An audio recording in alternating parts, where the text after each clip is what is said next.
Patient നല്ല result ഉണ്ടായി. അത് കഴിഞ്ഞിട്ട് മരുന്ന് കൊടുക്കുമ്പോൾ നല്ല പെട്ടെന്ന് അവർക്ക് ഏൽക്കുന്നുണ്ടായിരുന്നു. ആ ടോക്സിക് എഫക്റ്റ് പോയിട്ടുള്ളതുകൊണ്ട് നമ്മൾ ആലാബു, ശൃംഗാവചരണം, അതുപോലെ കപ്പിംഗ് എന്നൊക്കെ പറഞ്ഞുള്ള മെത്തേഡിലൊക്കെ നമ്മൾ ബ്ലഡ് ലെറ്റിംഗ് ചെയ്യാറുണ്ട്. വെറ്റ് കപ്പിംഗ് എന്നൊക്കെ പറഞ്ഞിട്ട് അതൊക്കെ ഡോക്ടർ പ്രാക്ടീസിൽ ചെയ്യാറുണ്ട്. വെറ്റ് കപ്പ് ഈ രക്തമോഷണം ചെയ്യുമ്പോൾ എന്തെങ്കിലും നമ്മൾ കോംപ്ലിക്കേഷൻ എക്സ്പെക്ട് ചെയ്യേണ്ടതുണ്ടോ ഡോക്ടർ? ഈ വെരിക്കോസ് വെയിന് വേണ്ടിയിട്ട് വരുന്ന അഡ്മിഷനായി അങ്ങനെ നിൽക്കേണ്ടി വരുമോ എന്നൊക്കെ ഡോക്ടേഴ്സിൻ്റെ ഇടയിൽ ചോദിക്കാറുണ്ട് പേഷ്യൻസ്. അപ്പോൾ അങ്ങനെ അഡ്മിഷനൊക്കെ വേണ്ടി വരുമോ, അതോ വൺ ഡേ ട്രീറ്റ്മെന്റ് ആയിട്ട് ചെയ്ത് പോകാൻ പറ്റുന്നത്? ബേസിക്കലി രക്തമോക്ഷത്തിന് വൺ ഡേ ട്രീറ്റ്മെന്റ് ആവശ്യമുള്ളൂ. അവർക്ക് രാവിലെ വന്നു കഴിഞ്ഞാൽ ഒരു 2 hours ഉള്ളിൽ തന്നെ തിരിച്ചു പോകാം. ടോട്ടൽ ട്രീറ്റ്മെന്റും ബാക്കി കൺസൾട്ടേഷനും എല്ലാം കഴിഞ്ഞിട്ട് ഫുള്ളായിട്ട് ഉണ്ടായിരുന്നില്ല. നല്ല രീതിയിൽ ഡെപ്തിലുള്ള അൾസറേഷനാണ് ഉണ്ടായിരുന്നത് ഒരു റൈറ്റ് ലെഗിൽ. ഇപ്പോൾ അത് ഒരു 70% സ്കിൻ ഫോർമേഷനിലേക്ക് എത്തിച്ചിട്ടുണ്ട്, തിരിച്ചു വന്നിട്ടുണ്ട്. ചെയ്ത് 7 days അവർക്ക് ആ ഇൻഫെക്ഷൻ സ്റ്റേജ് കംപ്ലീറ്റ് ആയിട്ട് നമുക്ക് ചേഞ്ച് ചെയ്ത് കൊടുക്കാൻ പറ്റി. ചെറിയൊരു എമൗണ്ട് ഓഫ് ബ്ലഡ് മാത്രമേ നമ്മൾ എടുക്കത്തുള്ളൂ. അത് ആ ലോക്കലായിട്ട് അക്യുമുലേറ്റ് ചെയ്യുന്ന ആ ഒരു ഏരിയയിലുള്ള ഇംപ്യൂർഡ് ആയിട്ടുള്ള ബ്ലഡ്. അപ്പോൾ അതൊക്കെ നമ്മൾ കൺസിഡർ ചെയ്യണം. അപ്പോൾ അതെല്ലാം നോക്കിയ ശേഷം അതിനുശേഷമാണ് നമ്മൾ ഈ പറഞ്ഞ എങ്ങനെയാണ് ബ്ലഡ് ലെറ്റിങ് വേണ്ടതെന്നുള്ളത് ഡിസൈൻ ചെയ്യാം നിൽക്കില്ല. അപ്പോൾ അങ്ങനെ വരുന്ന സമയത്ത് പേഷ്യൻറ്റിനും കുറച്ചുകൂടെ ഫാസ്റ്റായിട്ട് അതിൽ റിസൾട്ട് കിട്ടാറുണ്ട്. സ്കിൻ കണ്ടീഷൻസിന് നമ്മൾ രക്തമോക്ഷം പ്രിസ്ക്രൈബ് ചെയ്യാറുണ്ട്. അതുകൂടാതെ രക്തദുഷ്ടി ബേസ് ചെയ്ത് വരുന്ന ഓൾമോസ്റ്റ് എല്ലാ ഡിസീസസിനും നമുക്ക് അത് ചെയ്യാറുണ്ട്. ഏറ്റവും നമുക്ക് ഫാസ്റ്റായിട്ട് എപ്പോഴും റിസൾട്ട് കിട്ടിക്കൊണ്ടിരിക്കുന്നത് സ്കിൻ ഡിസീസസിനും വെരിക്കോസ് വെയിൻ പോലെയുള്ള രക്തധാതു റിലേറ്റഡ് ആയിട്ട് വളരെ ക്ലോസ് റിലേഷനിൽ നിൽക്കുന്ന ഡിസീസസിനും. നമുക്ക് ഡോക്ടറെ OPD വന്നിട്ടുണ്ടായിരുന്ന ഒരു അൾസർ കേസ് ഉണ്ടായിരുന്നില്ലേ, വെരിക്കോസ് ആയിട്ട് വന്നിട്ടുള്ള കേസായിരുന്നു. പക്ഷെ അത് കുറച്ച് നാള് കഴിഞ്ഞിട്ടാണ് നമുക്ക് കിട്ടിയിട്ടുണ്ടായിരുന്നത്. അത് കഴിഞ്ഞ് ആ കേസ് നമ്മൾ മാനേജ് ചെയ്തത്, കോമൺ ആയിട്ട് ആൾക്കാർക്ക് ഡൗട്ട് ഉണ്ട്, നമ്മൾ ആയുർവേദത്തിൽ അത് മാനേജ് ചെയ്യാൻ പറ്റുമോ അൾസർ കേസ്? അപ്പൊ നമ്മൾ എങ്ങനെ അത് മാനേജ് ചെയ്തതെന്ന് കുറെ ആൾക്കാർ ചോദിച്ചിട്ടുണ്ടായിരുന്നു എൻ്റെ അടുത്ത്. അപ്പൊ ഡോക്ടർക്ക് അത് എങ്ങനെ മാനേജ് ചെയ്തതെന്ന് പറയാൻ പറ്റും? നമുക്ക് ആയുർവേദത്തില് അൾസർ ട്രീറ്റ്മെന്റിനെ പറ്റി വളരെ ഡീറ്റെയിൽ ആയിട്ട് തന്നെ പറയുന്ന ഒരുപാട് ചാപ്റ്റേഴ്സ് ഉണ്ട്. അപ്പോൾ അതിനകത്ത് തന്നെ ഒരുപാട് തിയറീസും പ്രിൻസിപ്പിൾസും അതുപോലെ ട്രീറ്റ്മെന്റ് മെത്തഡോളജീസും ഒക്കെ പറയുന്നുണ്ട്.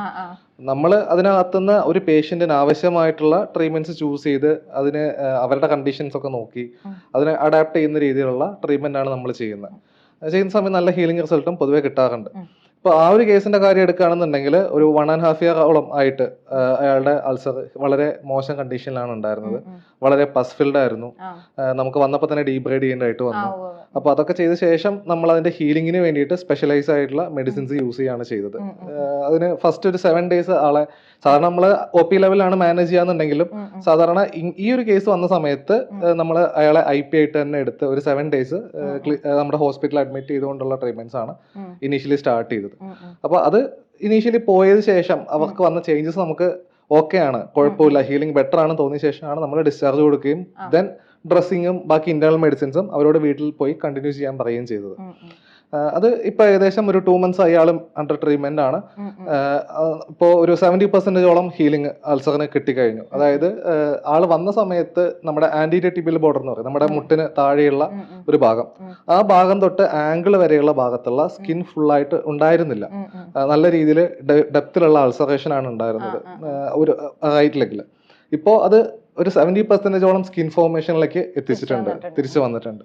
അതാണ് ആ ഒരു കേസ്. അതെ, അവർക്ക് എക്സ്റ്റേണൽ ട്രീറ്റ്മെന്റ് അങ്ങനെയുള്ള രീതിയിൽ IP അഡ്മിഷൻ ആക്കി അങ്ങനെ കൊടുക്കേണ്ടി വന്നിട്ടുണ്ടായിരുന്നില്ലേ നമുക്ക്? അതെ, ഉണ്ടായിരുന്നു. അതിനകത്ത് എക്സ്റ്റേണൽ തെറാപ്പീസ് എന്ന് പറയുന്നത് നമ്മൾ പ്രധാനമായിട്ടും ചൂസ് ചെയ്തത് നമ്മുടെ ക്ഷാളനം പോലുള്ളത് ട്രീറ്റ്മെന്റ്സ് ആണ് അതിനകത്ത് ചൂസ് ചെയ്തിട്ടുണ്ടായിരുന്നത്. കൂടെ ധൂപനം അതേപോലുള്ള മൈനർ ട്രീറ്റ്മെന്റ്സും വ്രണധൂപനം പോലുള്ള ട്രീറ്റ്മെന്റ്സും അതിനകത്ത് അഡോപ്റ്റ് ചെയ്തിട്ടുണ്ടായിരുന്നു. അതിനകത്ത് അതെ ഉണ്ടായിരുന്നു. അത് വന്ന സമയത്തുള്ള ആ ഇൻഫെക്റ്റഡ് ആയിട്ടുള്ള സ്റ്റേജിനെ നമ്മൾ ഹീലിംഗ് സ്റ്റേജിലേക്ക് എത്തിക്കാൻ വേണ്ടിയിട്ട്, അത് ഇൻഫെക്ഷൻ കംപ്ലീറ്റ് ആയിട്ട് പോകാൻ വേണ്ടിയിട്ടാണ് നമ്മൾ ഇനീഷ്യലി ഈ പറഞ്ഞ ക്ഷാളനം വ്രണധൂപനം ഒക്കെ നമ്മൾ ചെയ്തത്. അപ്പോൾ ഫസ്റ്റ് ഡീബ്രൈഡേഷൻ കഴിഞ്ഞിട്ട് നെക്സ്റ്റ് ഡേ തന്നെ നമ്മൾ ക്ഷാളനം സ്റ്റാർട്ട് ചെയ്തു. അതിന്റെ കൂടെ തന്നെ ഈ പറഞ്ഞ വ്രണധൂപനം എന്ന് പറയുന്ന ഫ്യൂമിഗേഷൻ ട്രീറ്റ്മെന്റും അതിന്റെ കൂടെ തന്നെ ചെയ്തു. 7 days അവർക്ക് ആ ഇൻഫെക്ഷൻ സ്റ്റേജ് കംപ്ലീറ്റ് ആയിട്ട് നമുക്ക് ചേഞ്ച് ചെയ്ത് കൊടുക്കാൻ പറ്റി. അതെ, ഫസ്റ്റ് ഡിസ്ചാർജ് നമുക്ക് കംപ്ലീറ്റ് ആയിട്ട് സ്റ്റോപ്പ് ചെയ്തു. അതേപോലെ ഊസിംഗ് നേച്ചർ ഓഫ് അൾസർ കംപ്ലീറ്റ് ആയിട്ട് സ്റ്റോപ്പ് ചെയ്തു. ഇത് രണ്ടും സ്റ്റോപ്പ് ചെയ്ത ശേഷമാണ് നമ്മൾ ആളെ ഡിസ്ചാർജ് ചെയ്ത് ദെൻ അവർ ആഫ്റ്റർ കെയർ എന്നുള്ള രീതിയിലുള്ള മെഡിസിൻസും ഇതേപോലെ ഡ്രസ്സിങ്ങും പ്രോസസ്സും ഒക്കെ അവർ കണ്ടിന്യൂ ചെയ്ത് പോയത്. ഇപ്പോൾ 70% ഹീലിംഗിലേക്ക് അവരെത്തി. ഇനി ആ പേഷ്യന്റിന് നമുക്ക് രക്തമോഷണം ചെയ്തിരുന്നെങ്കിൽ കുറച്ചുകൂടി നല്ലതായിരുന്നോ ഡോക്ടർ? അത് ചെയ്തിട്ടുണ്ടായിരുന്നു. നമ്മൾ ഈ പറഞ്ഞ 7 ഡേ കോഴ്സിനകത്ത് തന്നെ ഒരു 3 ടൈംസ് നമ്മൾ രക്തമോഷണം ചെയ്തിട്ടുണ്ടായിരുന്നു. ഓരോ ദിവസവും അത് നമ്മൾ ഹീമോഗ്ലോബിൻ ബാക്കിയുള്ള ബ്ലഡ് ടെസ്റ്റ് ഒക്കെ നോക്കിയ ശേഷം ആവശ്യമാണെങ്കിൽ അതനുസരിച്ചിട്ട് നമ്മൾ ചെയ്തിട്ടുണ്ടായിരുന്നു. എനിക്ക് തോന്നുന്നു ആ 7 ഡേയ്സ് അകത്തൊരു 3 ടൈംസ് നമ്മൾ ചെയ്തു. ദെൻ ഒരു 15 ഡേയ്സിന്റെ ഗ്യാപ്പിൽ നമ്മളിപ്പോൾ ഒരു 2 മന്ത്സിന്റെ ഇടയ്ക്ക് ഒരു 3-4 ടൈംസോളം വീണ്ടും നമ്മൾ പ്രൊസീജിയർ ചെയ്തു. ചെറിയൊരു എമൗണ്ട് ആയിരിക്കുമല്ലേ ഈ 7 ഡേയ്സ് 3 ടൈംസ് ചെയ്തു എന്ന് പറയുമ്പോൾ ചെറിയൊരു എമൗണ്ട് ബ്ലഡ് അല്ലേ എടുത്തിട്ടുണ്ടാവും? അതെ, ചെറിയൊരു എമൗണ്ട് ഓഫ് ബ്ലഡ് മാത്രമേ നമ്മൾ എടുക്കത്തുള്ളൂ. അത് ആ ലോക്കലായിട്ട് അക്യുമുലേറ്റ് ചെയ്യുന്ന ആ ഒരു ഏരിയയിലുള്ള ഇംപ്യൂർഡ് ആയിട്ടുള്ള ബ്ലഡ് അത് നമ്മൾ എങ്കിലും അത് നമുക്ക് ഹീലിംഗും ഇൻഫെക്ഷൻ സ്റ്റേജും ഒക്കെ ഒന്ന് ഈസി ആയിട്ട് ഓവർകം ചെയ്യാൻ വേണ്ടി പേഷ്യനെ സഹായിക്കും. അപ്പൊ അതുകൊണ്ട് വളരെ ചെറിയ എമൗണ്ടിൽ 50 to 100 ml അകത്ത് ഉള്ള ബ്ലഡിന്റെ ക്വാണ്ടിറ്റിയിൽ മാത്രമേ നമ്മൾ ഇനീഷ്യലി എടുത്തിട്ടുള്ളൂ. യൂഷ്വലി എത്ര സമയം കഴിഞ്ഞിട്ട് ഫ്രീക്വൻസി എങ്ങനെയാ അതിന്റെ രക്തമോഷണം എന്ന് പറഞ്ഞ പ്രൊസീജിയർ ചെയ്യുമ്പോൾ എത്ര ടൈമിനുള്ളിലാണ് ഡോക്ടേഴ്സ് എടുക്കാറുള്ളത് ബ്ലഡ് എടുക്കുന്നത്? ജനറലി നമുക്ക് അങ്ങനെ ഒരു കോമൺ പാറ്റേൺ എന്നൊന്നും പറയാൻ പറ്റില്ല. ഡിപ്പെൻസ്, ഓരോ പേഷ്യൻസിനും ഓരോ രീതിയിലായിരിക്കും. അത് അവരുടെ ബ്ലഡ് കൗണ്ട്, അവരുടെ ബ്ലഡ് ലെവൽസ്, അതേപോലെ വേറെ അസോസിയേറ്റഡ് ഡിസീസസ്, അപ്പൊ അതൊക്കെ നമ്മൾ കൺസിഡർ ചെയ്യണം. അപ്പൊ അതെല്ലാം നോക്കിയ ശേഷം അതിനുശേഷമാണ് നമ്മൾ ഈ പറഞ്ഞ എങ്ങനെയാണ് ബ്ലഡ് ലെറ്റിംഗ് വേണ്ടതെന്നുള്ളത് ഡിസൈൻ ചെയ്യുക. അപ്പൊ ആ സമയത്ത് ഇപ്പൊ നല്ല സിവിയർ ആയിട്ടുള്ള അൾസർ കേസിലൊക്കെ നമ്മൾ 10 ഡേയ്സിൽ അല്ലെങ്കിൽ 15 ഡേയ്സിലൊക്കെ ചെയ്യാറുണ്ട്. ചില പേഷ്യൻസിന് നമ്മൾ 1 മന്തിലേ ചെയ്യുള്ളൂ. അപ്പൊ അതൊക്കെ ഓരോ പേഷ്യന്റ് അങ്ങനെ പോലെ തന്നെ രക്തമോഷണം പക്ഷാത് എന്നൊക്കെ പറയാറുണ്ട്. അപ്പൊ ആ കേസില് അപ്പൊ ഫോർത്ത് നൈറ്റ് എന്ന് പറഞ്ഞാൽ നമ്മൾ ഉദ്ദേശിക്കുന്നത് 15th ഡേയ്സിൽ അതിലാണ് ഹിതയിലൊക്കെ പറയേണ്ടത്. അപ്പൊ അത് അങ്ങനെ ചെയ്യുന്നതുകൊണ്ട് നമുക്ക് കുഴപ്പമില്ല. അപ്പൊ എത്ര എമൗണ്ട് എടുക്കുന്നു നോക്കിയിട്ട്. അതെ. അപ്പൊ അതിന് കുറഞ്ഞ ഡ്യൂറേഷൻ നമ്മൾ ചെയ്യുന്നത് എന്തിനാന്ന് വെച്ച് കഴിഞ്ഞാൽ പെട്ടെന്ന് പേഷ്യന്റിന് കുറച്ചുകൂടെ ഫാസ്റ്റ് ആയിട്ടുള്ളൊരു റിസൾട്ട് കിട്ടാൻ വേണ്ടിയിട്ടാണ്. അതിനേക്കാളും കുറഞ്ഞ ഷോർട്ട് ടൈമിൽ നമ്മൾ പലപ്പോഴും ചെയ്യുന്നത്. പക്ഷെ അത് ഒരുപാട് ഒന്നും ചെയ്യില്ല. മാക്സിമം 3 സിറ്റിംഗ്സ്, അതിൽ കൂടുതൽ നമ്മൾ രക്തമോക്ഷം ഷോർട്ട് ടൈമിൽ ചെയ്യാൻ പലപ്പോഴും നിൽക്കില്ല. അപ്പോൾ അങ്ങനെ വരുന്ന സമയത്ത് പേഷ്യന്റിനും കുറച്ചുകൂടെ ഫാസ്റ്റ് ആയിട്ട് അതിൽ റിസൾട്ട് കിട്ടാറുണ്ട്. ദെൻ ഈ പറഞ്ഞ പക്ഷാത് നമ്മൾ എടുക്കുന്നത് എന്തിനാന്ന് വെച്ച് കഴിഞ്ഞാൽ 15 ഡേയ്സിൽ നമുക്ക് അക്യുമുലേഷൻ കറക്റ്റ് ആയിട്ട് വരും. പിന്നെ നമ്മുടെ ധാതു പരിണാമം പറയുന്ന സമയത്ത് അതും ഈ 15 ഡേയ്സിന്റെ ഒരു കോഴ്സ് അതിനകത്ത് ബെറ്റർ ആയിട്ട് കിട്ടും. നമ്മൾ കൊടുക്കുന്ന മെഡിസിന്റെ എഫക്ട് ഒരു 15 ഡേയ്സിൽ അവർക്ക് നല്ല രീതിയിൽ ചേഞ്ചസ് കിട്ടും. അപ്പൊ അതൊക്കെ നോക്കുന്ന സമയത്ത് നമ്മൾ 15 ഡേയ്സിലും ഷെഡ്യൂൾ ചെയ്യാറുണ്ട്.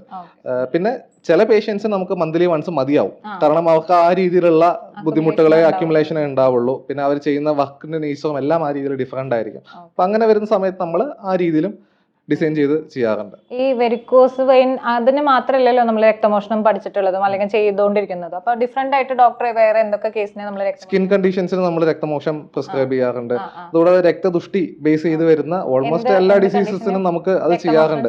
ഏറ്റവും നമുക്ക് ഫാസ്റ്റ് ആയിട്ട് എപ്പോഴും റിസൾട്ട് കിട്ടിക്കൊണ്ടിരിക്കുന്നത് സ്കിൻ ഡിസീസസിനും വെരിക്കോസ് വെയിൻ പോലെയുള്ള രക്തധാതു റിലേറ്റഡ് ആയിട്ട് വളരെ ക്ലോസ് റിലേഷനിൽ നിൽക്കുന്ന ഡിസീസസിനും ഗതമായിട്ടും അതുപോലെ തന്നെ രക്തധാതു, അതായത് ഉത്തര ധാതുകളിലേക്ക് പോണായിട്ട് മുമ്പ് മുകളിലേക്ക് ധാതുക്കളിൽ വരുന്നത് പെട്ടെന്ന് നമുക്ക് ചേഞ്ച് കിട്ടും.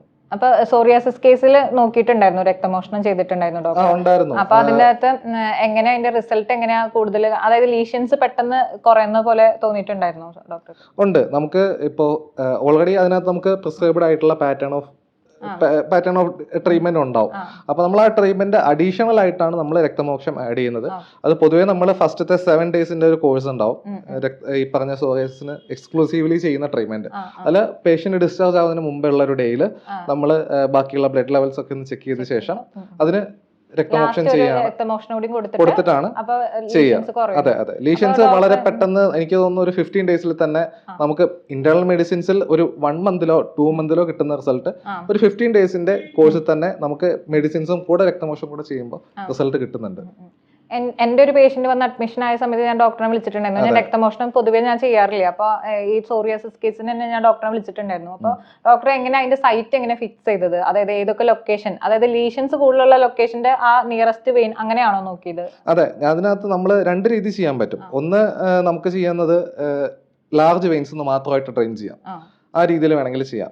പക്ഷെ ഡോക്ടറുടെ പേഷ്യന്റ് കേസിൽ ഞാൻ കുറച്ചുകൂടെ ചൂസ് ചെയ്തത് ലീഷൻസ് ആൾക്ക് ശരീരത്തെക്കാട്ടിലും കൂടുതൽ കൈകളില്, കാലുകളില്, അതെ എക്സ്ട്രീമിറ്റീസിൽ മാത്രമാണ് കൂടുതൽ ശാഖാഗതമായിട്ടുള്ള ഒരു സോറിയാസിസ് ആയിരുന്നു അത്. അപ്പൊ നമ്മൾ ആ രീതിയിൽ മാത്രം കൺസിഡർ ചെയ്തുകൊണ്ട് ആ ലീഷൻസിന്റെ ഏരിയയിൽ നിന്ന് സപ്ലൈ വരുന്ന വെയിൻസ് ഏതാണോ അത് നോക്കിയിട്ട് അവിടുന്ന് ലെറ്റ് ചെയ്യാണ് ചെയ്തിട്ടുണ്ട്. പേഷ്യന്റ് നല്ല റിസൾട്ട് ഉണ്ടായി. അത് കഴിഞ്ഞിട്ട് മരുന്ന് കൊടുക്കുമ്പോൾ നല്ല പെട്ടെന്ന് അവർക്ക് ഏൽക്കുന്നുണ്ടായിരുന്നു. ആ ടോക്സിക് എഫക്ട് പോയിട്ടുള്ളതുകൊണ്ട്.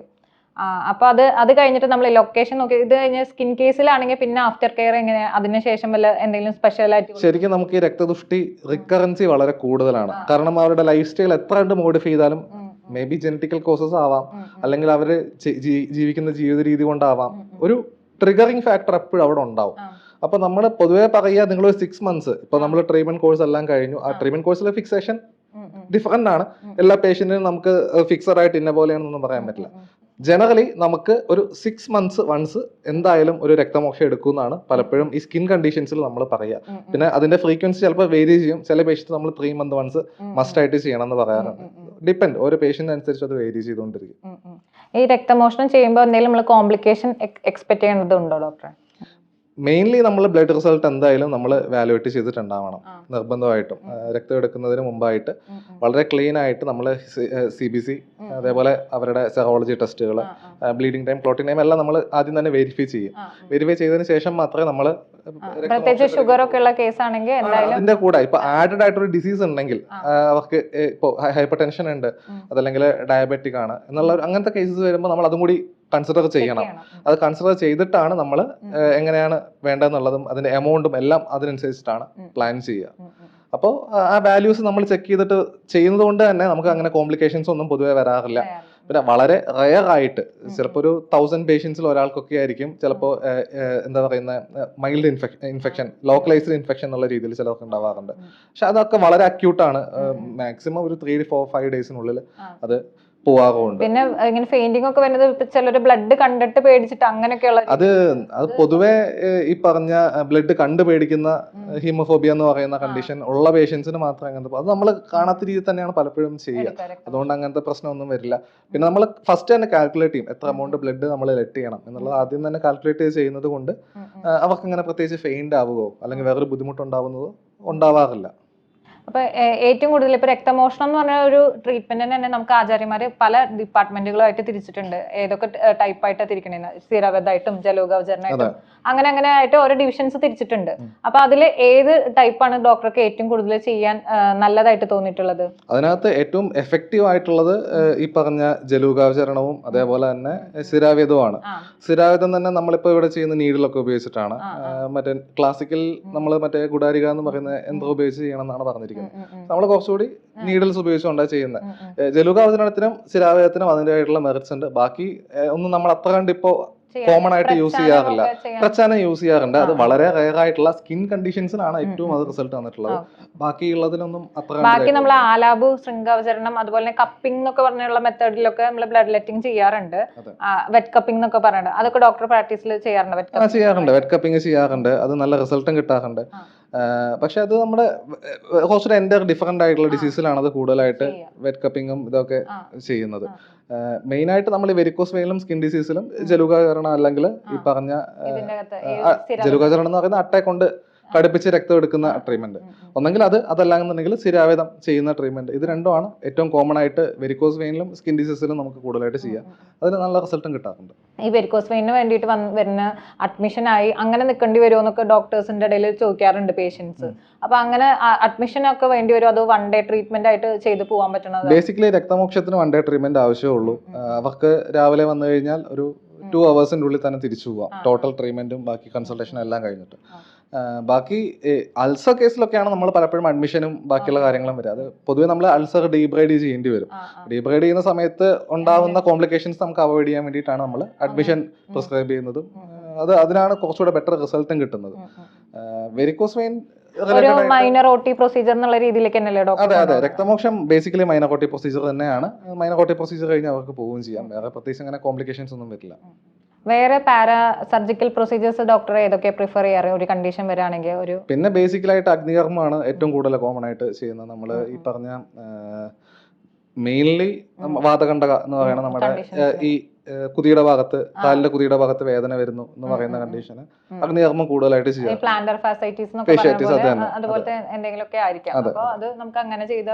നല്ല റിസൾട്ട് കിട്ടാറുണ്ട്. അതുകൂടാതെ തന്നെ നമ്മുടെ ഈ ടെന്നീസ് എൽബോ, അക്കിലസ് ടെൻഡിനൈറ്റിസ്, ബർസൈറ്റിസ്, ഇതിനൊക്കെ നല്ല രീതിയിൽ അഗ്നികർമ്മം കൊണ്ട് നല്ല റിസൾട്ട് കിട്ടാറുണ്ട്.